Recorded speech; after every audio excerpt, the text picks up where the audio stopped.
Hello everybody, how's it going? Chris here. Thank you for tuning in to Wicked Repairs. Today I'm back with the 2007 Ford Edge that you've seen in a few of my videos now, and we're doing the rear wheel bearings. So did the front ones not too long ago, and now the rear ones started making a lot of noise. So I ordered some rear wheel bearing assemblies, hub assemblies, got them on Amazon. I'll try to get the link inside the description for you. And one thing I would always do first is make sure that before you do anything at all that it is indeed the right one, and that the studs look like they line up properly, which they do. I mean, because last thing you want to do is start a job or take a bunch of stuff apart and then it doesn't fit. So at least before we even take off the wheel, we know that the studs line up where the studs are, so most likely it is right, because you just never know. So now we're going to loosen up the lug nuts, which are 19 millimeter, and then we're going to get it on a jack and a jack stand to keep it secure. We're going to pop the wheel off first, and then we're going to take off the brake caliper and rotor. I'm going to show you all that as we go along here, and how to replace these wheel hub assemblies. So you can see I got it up in the jack here. I got a jack stand underneath. I'm going to pull all the lug nuts off. I do have, obviously have the compressor with the impact wrench, that one got stuck on there. And, but if you don't, you can just do it by hand, of course. Just always make sure you loosen up the lug nuts before you put it up on the jack, because otherwise it might be very hard, especially by hand. So, socket fell off here. I'm having a hard time getting it back on. Okay, there we go.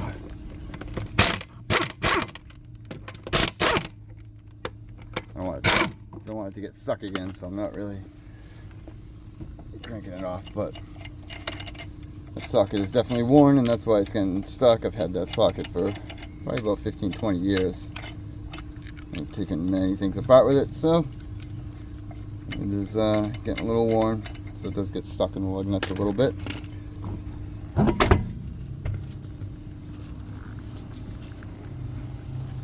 Obviously, while doing this is always a good time to inspect everything else in here. Inspect your brake pads, inspect your rotors. As you can see, there's tons of rust and rot in this vehicle. Bushings here are definitely getting a little blown out, but it is what it is. We're going to continue to take this apart. I'm going to take off the brake caliper here, and we're going to have to loosen and adjust the parking brake cable and take off the drum, and then we'll have to take off the center nut here for the axle, because that is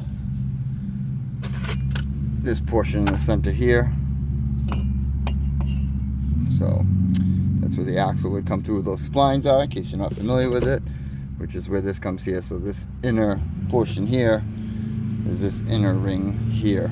So just so you're aware. And yeah, we're going to the brake caliper bolts, I believe, are also a 19 millimeter.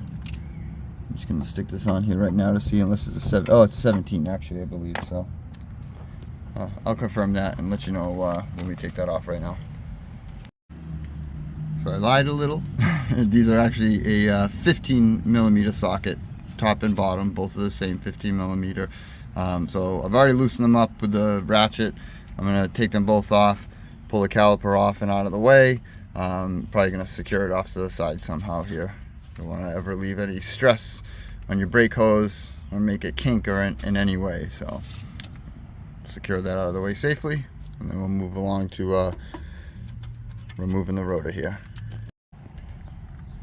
So I got the caliper out of the way, and I didn't actually, you gotta be careful that there's enough. You don't want it too tight like that. You don't really want it bent like that, but there is, it's not really tight, so I'm not too worried about it. I just noticed that. But anyhow, so I popped off the caliper. I actually didn't even have to adjust the cable at all to get the rotor off, probably because these are just slightly worn. But I want to point out one thing that's pretty important right now, that is important to me. right back here, you see that little piece sticking out there. See another one back here. It's a little tough to see. There's a couple more down here. That is the tip of the stud that is coming through for the bolts that mount on this hub in the back side. So you see these threads that are on the new hub. That's the bolt inside there that's coming through those threads. So that bolt comes from the back side. So we're going to finish taking what we have to take off here. I'm going to spray WD-40 or some kind of penetrating lubricant on the beginning, on the tips of all these studs. That hopefully it'll help with those bolts breaking free. So I'm going to do the same here on the shaft of the axle, so that it helps break up any rust and corrosion here as well, so that when it's time to remove that nut, that comes off as easy as possible. Now this is new because I replaced it not too long ago, the ABS sensor, but I'm going to take that off too. It's an 8mm little bolt here, and then we're going to take this and pull it off. It doesn't hurt to spray that a little bit too, just clean it real good before you put it back in. And if yours has been on there for a while, which this one really hasn't, so it's probably going to come off pretty easy. But if yours has been on there for a while, which the driver's side will, I'm doing the passenger side now, you'll have to grab this with some pliers or something and give it a firm, good twist and grip. Try not to break it, and remove the ABS sensor out of the way as well. Another thing I just looked at real quick, and I just want to show you, in case you're unsure, check this out. I haven't loosened or touched anything else. This is definitely a bad wheel bearing, okay? It shouldn't move like that. This should be very firm. You shouldn't have any play inside this. But the bearings are so bad that this thing is very loose. So I took the nuts off the axle. It is double nutted. So there's two nuts. You have one on the inside, one on the outside. That's just to help it, keep it from coming loose. It's a 32mm socket. I use a deep impact 32mm, and I use my gun with the air compressor, because otherwise, if you try doing it by hand, it's just going to rotate. It's going to spin and spin. You need that impact to get that to move. Makes it a heck of a lot easier. Alright, so we got the hub off, and you can see the 4 bolts now a little better that go into the back of the hub. Now they are a T55 Torx bit. You have to go in through the back here. It's really kind of difficult. You got to have some patience. Look back there with a light, and be able to see the head of the bolt to be able to get the splines in there. The hub is off here. You can see right here where it's kind of shiny in there.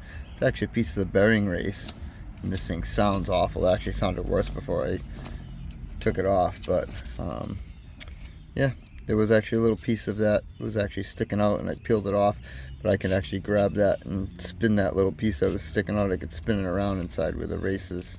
So yeah, definitely toasted. So we're going to start the reassembly process with a new one. I'm going to put some never sees on the new one here where it sits inside here. Also do the same thing to the splines on the axle, and we're going to start putting everything back together. This is all kind of loose in here now too. You see that this will come right off, this whole assembly. So once I loosened up those bolts, that's basically how I got everything off. Kind of ticky-tack this, hit it with the hammer a little bit to be able to loosen it up and pull everything off. So now we're just going to start putting everything back together. So I have everything in. I have that bolt and this one both started. Now you want to make sure that your axle shaft is loose and free, because you're going to want to be able to push this in, because of the where the gear is that's on the axle, where the ABS sensor picks up on. That the way that sticks out, that gear that's on the axle, It's just enough room to get these bolts in and out, but also just enough room for that to be in the way of these bolts. So if you're having trouble getting those bolts in, push the axle in and tighten the bolts in. I've been doing them by hand just to start those two, and then I'll get the other two, get those started. They're already kind of started by hand, but I'm going to get them in as much as I can by hand and then hit them with the ratchet to tighten them up properly. Alright, now we got all 4 of the Torx bolts tight. The hub is in place. Axle's still loose. We got to put the axle nuts on. Again, it's a double nut. One nut that goes in, and then another nut that goes on the outside just to keep the other one from loosening up in any way. Now these bolts, the Torx that bolt to the back side of this hub assembly, it's a lot easier going on than it is coming off. Mostly because of the axle. When you're taking it apart, usually has some corrosion on it. It doesn't slide as easily as it does when you clean it up and put it back together.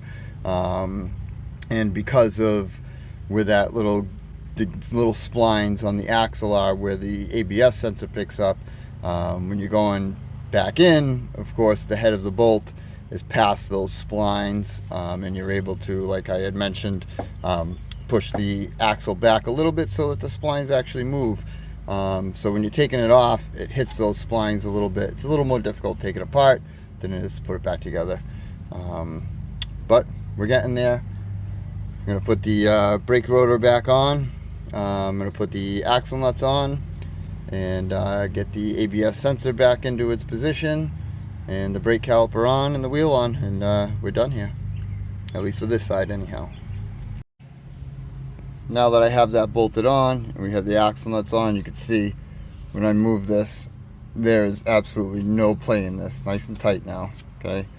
So like I showed you with the old one, the thing moved at least 1/8 of an inch, if not more, back and forth, wiggling, because that bearing was just so bad.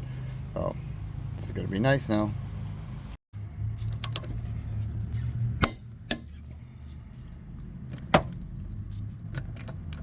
There we go. That's it. Everything, all the lug nuts torqued to 120 foot-pounds. That's usually where I set mine. Usually hit them actually around like 80 and then 120 just to seat them and then torque them. So that's it. We're done with this side. I hope this video helps you. I know it wasn't the best entailed video, especially as far as getting in there with the camera and really seeing well, but without having a lift and working on the ground, this is what I can do. So of course, I appreciate you coming by, appreciate you watching, and feel free to ask me any questions down in the comments, and best of luck to you. Thank you for watching.